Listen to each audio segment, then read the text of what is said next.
তোমাদের সাথে যেদিন ভিডিওটা শেয়ার করছি সেদিন হচ্ছে দোল পূর্ণিমা। তাই আমার সমস্ত বন্ধুকে আমার অন্তর থেকে ভালোবাসা এবং প্রীতির শুভেচ্ছা জানিয়ে আজকের ব্লগটা শুরু করছি। আর তোমাদের সাথে যে দিনটা শেয়ার করছি সেটা হচ্ছে দোলের ঠিক আগের দিন। আমার অফিসে কিন্তু এইভাবে আমরা আবির খেলার মাধ্যমে একে অপরের গায়ে রঙে রঙে মাখিয়ে ভরিয়ে তুলি এবং তাতে সমস্ত দুঃখ অভিলাষ সমস্ত ভুলিয়ে দিই। নমস্কার, আমি রিঙ্কু। আমার এই রিঙ্কু তুলি ব্লগার চ্যানেলে সবাইকে ওয়েলকাম। আশা করছি যে যেখান থেকে আজকের ভিডিওটা দেখছো তোমরা বেশ ভালো আছো, আর আমিও তোমাদের আশীর্বাদে ভালো আছো। দেখেছো, আমাদের কাউকে কিন্তু চেনা যাচ্ছে না। এটাই হচ্ছে দোল, এটাই হচ্ছে মজা, এটাই হচ্ছে ভালো লাগা। দিনটা ছিল বৃহস্পতিবার, আর অফিস থেকে এসে একদম পরিষ্কার হয়ে নিয়েছি, পুরো স্নান করে নিয়েছি। তারপর বৃহস্পতিবার যেহেতু আর তার মধ্যে পূর্ণিমা রয়েছে, ভাবলাম নিজের হাতে বাকি পুজোটা দেব। তো শাশুড়ি মাকে বলেছিলাম বাকিটা আমি এসেই করব। তো এসে যথারীতি মা লক্ষ্মীকে তথা আমার গোপাল সোনাকে আদর করে একটু খেতে দিলাম। আর এবার লক্ষ্মীর পাঁচালি পড়ব।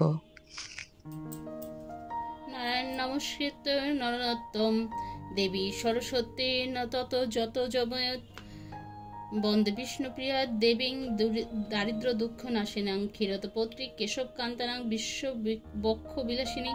দোল পূর্ণিমা বন্ধ বন্ধ হইতেছে মলয় বাতাস, লক্ষ্মী দেবী বামে করে বসি নারায়ণ নারে কথা শুনে নানা কথা শুনে করে আলোপন হেন কালে বিনা করে আশি মূলি বর। জগৎ মোহিনী অগতি রুকতি মাত্র তুমি নারায়ণী দয়াময়ী জগৎ মাতা বিপদ নাশিনী ভক্তবৎসলা সত্য স্বরূপিণী। লক্ষ্মীপিতা বলো হরি হরি বল, লক্ষ্মীপিতা হরি হরি বল, লক্ষ্মীপিতা হরি হরি বল।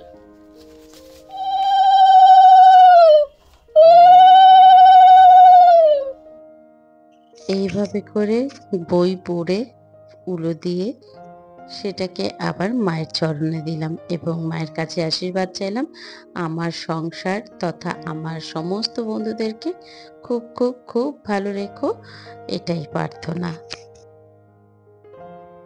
ছোটবেলায় দেখতাম কি দোলের আগের দিন ন্যাড়া পড়ানো হতো। সমস্ত বাচ্চারা ছেলেরা মিলে কে কোথা থেকে জোগাড় করবে ন্যাড়া পড়ানোর জন্য সেই ঘর। তো সেটাকেও বেশ কিন্তু মিস করি। এখন আর সেরকম দেখতে পাই না। তোমাদের ওখানে কি ন্যাড়া পড়ানো হয়? এখন কি সেরকম চল এখনো আছে? কিছু কিছু জায়গায় শুনেছিলাম আছে, তার জন্যই সেটাকে বেশ মিস করছি। আর তারপর পুজো দিয়ে এসে ছেলের জন্য একটু টিফিন করছি। সেই প্যান মোগলাই যেটা আগের দিন তোমাদের দেখিয়েছিলাম, সেটা ছেলের কাছে বেশ ভালো লেগেছে, তাই সেই প্যান মোগলাই আরও একবার করছি। আর এটা খেলে না বেশ অনেকক্ষণই পেটটা ভরা থাকে। আর এদিকে হেলদিও অল্প সামান্য তেল দিয়ে চারিদিকটা কিন্তু ঘুরিয়ে ঘুরিয়ে এইভাবে করে করি। তাতে কিন্তু অনেকটাই স্বাস্থ্যকর মতন খাবার। এতে কি কি দিয়েছি সেটা চলো একবার রিপিট করে দিই। এতে দিয়েছি ময়দা, সুজি, ডিম, ওদিকে পেঁয়াজ, ধনেপাতা আর নুন, মিষ্টি তো আছে। এই দিয়ে ভালো করে এটাকে মিক্সিং করে এরকম ব্যাটারিটা চাটুর মধ্যে দিয়ে গোল করে এটা এরকম করে আমি প্যান মোগলাই তৈরি করলাম। খেতে কিন্তু দারুণ লাগে। আর যেই এটা টেনে যাবে চারিদিকে অল্প সামান্য তেল, বলতে পারো 1 চামচ, ছোট চামচের 1 চামচ তেল, এই দিয়ে পুরোটাকে বেশ করে নিলাম। আর এরপর আজকে না সকালবেলা সেরকম কিছু তাড়াহুড়ো করে রান্না করতে পারিনি, অনেক কিছু চাপ ছিল। তো সেই কারণে বাজার করেছিলাম আমি, কিন্তু সেই ভিডিওটাও করা হয়নি। এটা করে রেখে গেলাম। আর তারপর রাত্রেবেলা এখন এসে মাছের ঝোল করব। একদম পাতলা ঝোল হবে, সেখানে কিন্তু আলু, বেগুন আর ওদিকে ডাঁটা দিয়ে করব।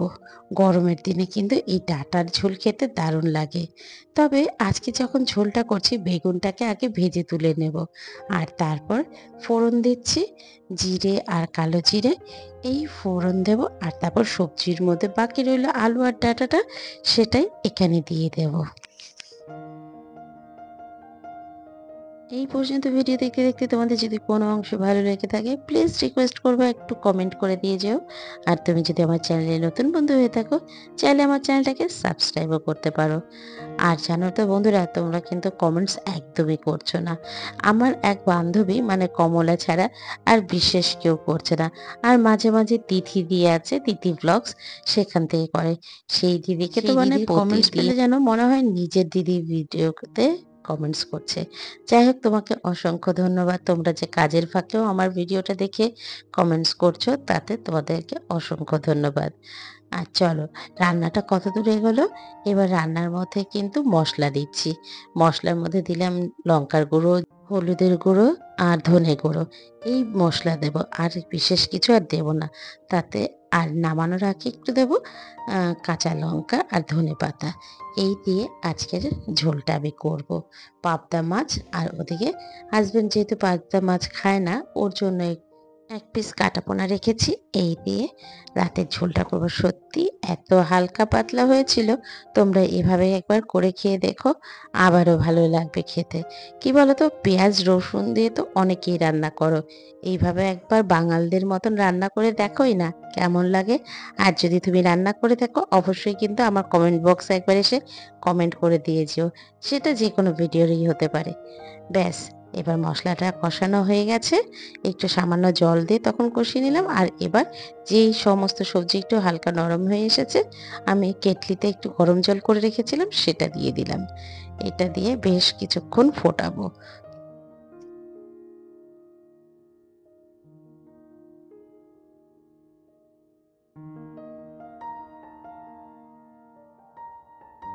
ঝোলটা যখন টকবক করে ফুটে উঠবে, ব্যাস এর মধ্যে এবার যে ভাজা বেগুনগুলো তুলে রেখেছিলাম সেগুলো আগে দিয়ে দেব, এবং তারপর এক এক করে মাছও সব দিয়ে দেব। এইভাবে করে লাস্টে নামানোর আগে একটু ভালো করে নুনটা দেখে নেব, নুনটা ঠিক আছে কিনা। আর তারপর একটু যেটা আমরা পিঠালি বলি সেই পিঠালিটা দেব।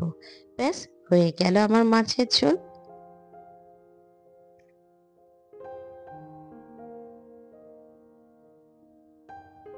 সকালবেলা একটা বিশেষ কাজের জন্য সকাল সকাল বাড়ি থেকে বেরোতে হয়েছিল। সেই সময় আসার পথে একটু মাছ কিনে নিয়ে চলে এসেছিলাম। আর তারপর শুধুমাত্র ডাল আর ডিমের অমলেট দিয়ে ওরা খেয়েছে। শাশুড়ি মা একটু পটল ভাজা, বেগুন ভাজা এগুলো ভেজে নিয়েছিলেন, ওই দিয়ে খেয়েছেন। আর তারপর এই যে আমার মাছের ঝোল রেডি হয়ে গেছে। চলো এবার রাতের খাওয়া দাওয়া হবে।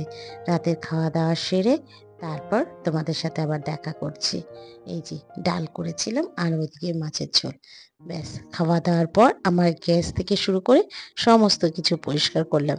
যেহেতু আগামীকাল দোল পূর্ণিমা, তো সেই দিন নিরামিষ খাবো, তাই সমস্ত বাসন বের করে রেখেছি। এই বাসনগুলো সব যেগুলো দেখালাম ওগুলো মাসি এসে আগামী দিন কাল পরিষ্কার করবেন।